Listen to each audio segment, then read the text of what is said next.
அஸ்ஸலாமு அலைக்கும் வரஹ்மத்துல்லாஹி வபரகாத்துஹு. அன்புக்குரிய சகோதர சகோதரிகளே, இஸ்முல் அலம் என்றால் என்ன? அது எந்த பெயர் தான் அல்லாஹ்வுடைய அந்த மகத்தான பெயர்? இதா துஇய பிஹி அஜாப. அந்த இஸ்முல் ஆலமை கொண்டு துவா செய்தால் நிச்சயமாக அல்லாஹ் அந்த துவாவிற்கு கபூலியத்தை தருவான், பதில் சொல்வான். எது அந்த இஸ்முல் ஆலம் என்பதிலே பல்வேறு ஹதீஸ்களின் வழியாக பல விஷயங்கள் நமக்கு காண கிடைக்கிறது. இன்னைக்கு நான் ஒரு விஷயம் சொல்லித்தரப்போகிறேன். ரசூலுல்லாஹி ஸல்லல்லாஹு அலைஹி வஸல்லம் அவர்கள் சொன்ன ஹதீஸ். சயீத் இப்னு மாலிக் ரலியல்லாஹு அன்ஹு அவர்கள் இந்த ஹதீஸ் அறிவிச்சிறாங்க. பல ஹதீஸ் கிரந்தங்களிலே இந்த செய்தி பதிவாக இருக்கிறது. ஹஜ்ரத் இமாம் சுயூத் ரஹ்மஹுல்லா ஜாமிஉ ஸகீரிலே இந்த செய்தியை பதிவு செய்கிறாங்க. எது இஸ்முல் அலம்? இஸ்முல் அலம் என்றால் என்ன?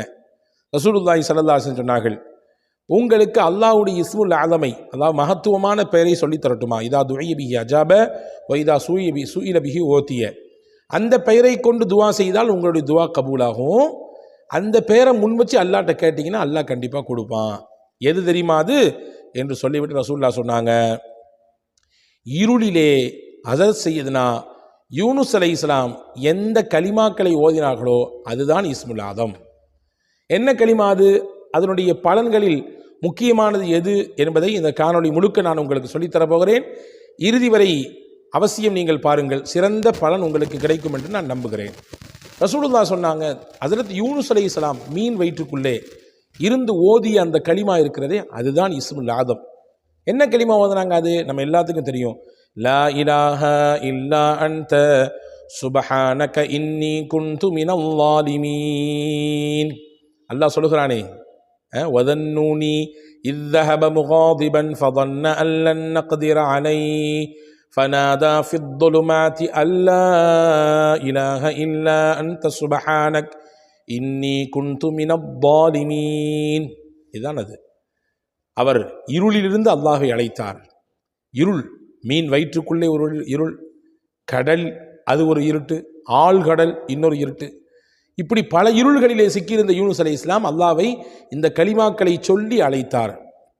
அல்லாஹ் சொன்னா, அவர் அழைத்ததினாலே, தொடர்ச்சியாக அந்த கலிமாக்களை சொல்லி அல்லாஹ்விடத்திலே துவா செய்ததினாலே அவருக்கு நாம் அந்த மீன் வயிற்றிலிருந்து விடுதலையை கொடுத்தோம். இப்போ இதுதான் இஸ்முல் அலம். இதை சொல்லி அல்லாஹ்வோட துவா செய்யும்போது நிச்சயமாக அல்லாஹ் தஆலா கபூல் செய்வான் என்று பெருமானார் ஸல்லல்லாஹு அலைஹி வஸல்லம் அவர்கள் சொன்னார்கள். இப்போ சஹாபாக்கள் ஒருத்தவங்க கேட்டாங்க, யா ரசூலல்லாஹ் ஹல் கானத்தில் யூனுஸ ஹாசத்தன் அம்லில் முஃமினீன ஆமத்தன்.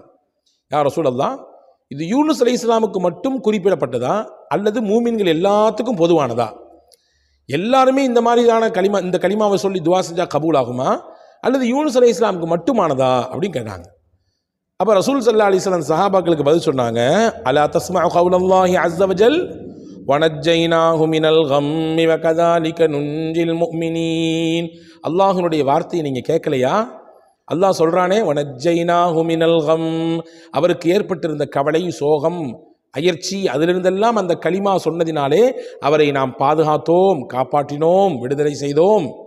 வகதாலிக நுன்ஜில் முஃமினீன், அவ்வாறுதான் மூமின்களையும் நாம் பாதுகாப்போம், மூமின்களுக்கும் நாம் விடுதலை கொடுப்போம், அவர்களுக்கும் அவர்களுடைய கவலையிலிருந்து, சிரமங்களிலிருந்து, அவர்களுடைய தேவைகளை எதுவோ அதை நாம் நிறைவேற்றி தருவோம் என்பதை அல்லாஹ் சொல்றானே, நீங்க பார்க்கலையா அப்படின்னு ஹஸரத் முஹம்மதும் ஸல்லல்லாஹு அலைஹி வஸல்லம் அவர்கள் அந்த கேள்வி கேட்ட சஹாபியிடம் சொன்னாங்க. அப்போ இந்த ஹதீஸ்லேருந்து என்ன புரியுது நமக்கு அப்படின்னா, லா இலாஹ இல்லா அன்த சுப்ஹானக இன்னி குன்து மினல் ஸாலிமீன் என்ற இந்த திக்ர் இருக்கிறதே, இந்த கலிமா இருக்கிறதே, இது இஸ்முல் அஅதம், மகத்துவமான பெயர்.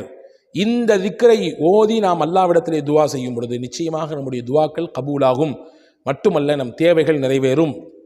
நம்முடைய சங்கடங்கள், கஷ்டங்களை அல்லாஹ்விடத்திலே இந்த கலிமாவை சொல்லி நாம் அவனிடத்திலே சமர்ப்பிக்கும் பொழுது அதுவெல்லாம் இலகுவாக நிறைவேறுவதற்கு, நம் கஷ்டங்களுக்கு தீர்வு கிடைப்பதற்கு, நம்முடைய கவலைகள் எல்லாம் மாற்றி அமைக்கப்படுவதற்கு இந்த கலிமா மிகப்பெரிய உதவி செய்யும். எனவே இதை 100% நம்பிக்கையோடு நாம் ஓதும் பொழுது இதனுடைய பலனை நிச்சயமாக நம்முடைய வாழ்க்கையில் பார்க்கலாம்.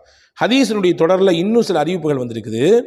இதே ஹதீஸினுடைய தொடரில் வருகிறது, ஐயுமா முஸ்லிமின் தஆபிஹா ஃபி மரதிஹி 40 மர்ரா. ஒருத்தருக்கு நோயாளி ஆயிட்டார், ஏதோ ஒரு கஷ்டம், தொந்தரவு வச்சுங்களேன், ஏதோ ஒரு நோய் பீடிக்கப்பட்டுட்டார். அவர் என்ன செய்தார்? அந்த நோயாளியாக இருக்கிற சமயத்தில், அந்த நோய் இருக்கிற நேரத்திலே ஒரு 40 முறை இந்த கலிமாக்களை ஓதினார். லா இலாஹ இல்லா அன்த சுப்ஹானக இன்னி குன்து மினல் ஸாலிமீன் 40 தடவை ஓதினார். 40 தடவை ஓதியதற்கு பின்னால் அந்த நோயிலேயே அவருக்கு மவுத் வந்துவிட்டது என்று வைத்துக் கொள்ளுங்கள். அதிலேயே அவர் மௌத்தாகிவிட்டார் என்று சொன்னால் அல்லாஹ் அவருக்கு எந்த அந்தஸ்தை கொடுப்பான் தெரியுமா? உழ்த்திய அஜ்ரு ஷஹீத், ஷஹீதுடைய அந்தஸ்தை அல்லாஹ் தருகிறான்.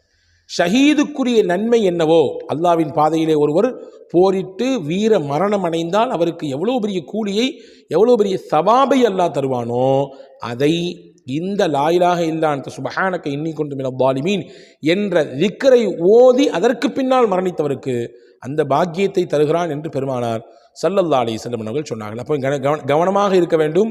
எந்த நோயிலும் நாம் படுத்துவிட்டால் நாம் மறந்துவிடக்கூடாது. இந்த கலிமாக்களை ஒரு 40 முறை ஓதிக்கொள்ள வேண்டும். நமக்கு தெரியாது எப்பொழுது நம்மை மரணம் வந்தடைய போகிறது என்று.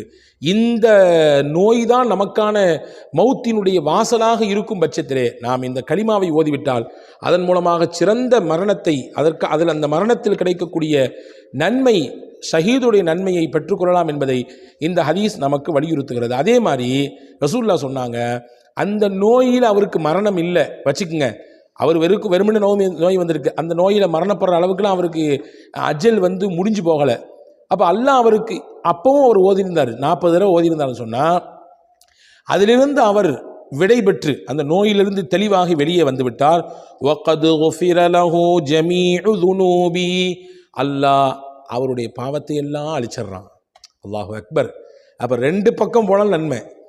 இந்த நோயாளியாக இருந்தவர் அதை ஓதி மரணித்து விட்டாலும் ஷஹீதுடைய நன்மை, மரணிக்கவில்லை அல்லாஹ் ஷிஃபாவை தந்து விட்டான் என்றால் அந்த ஷிஃபாவுக்கு பிறகு அல்லாஹ் அவருக்கு கொடுக்கக்கூடிய பாக்கியம் என்னென்னா, அல்லாஹ் அவர் செய்த பாவத்தை எல்லாம் இந்த 40 தடவை இந்த லா இலாஹ இல்லா அன்த சுப்ஹானக இன்னி குன்து மினல் ஸாலிமீன் ஓதியதினாலே மன்னிக்கிறான், அவரை கழுகுகிறான், சுத்தப்படுத்துகிறான், பாவத்தை விட்டு நீங்கியவராக அல்லாஹ் அவரை மாற்றி விடுகிறான் என்று பெருமானார் ஸல்லல்லாஹு அலைஹி வஸல்லம் சொன்னார். எனவே இந்த கலிமா ஓதினால் எவ்வளவு பெரிய பலன்கள் எல்லாம் இருக்குது என்று பாருங்கள்.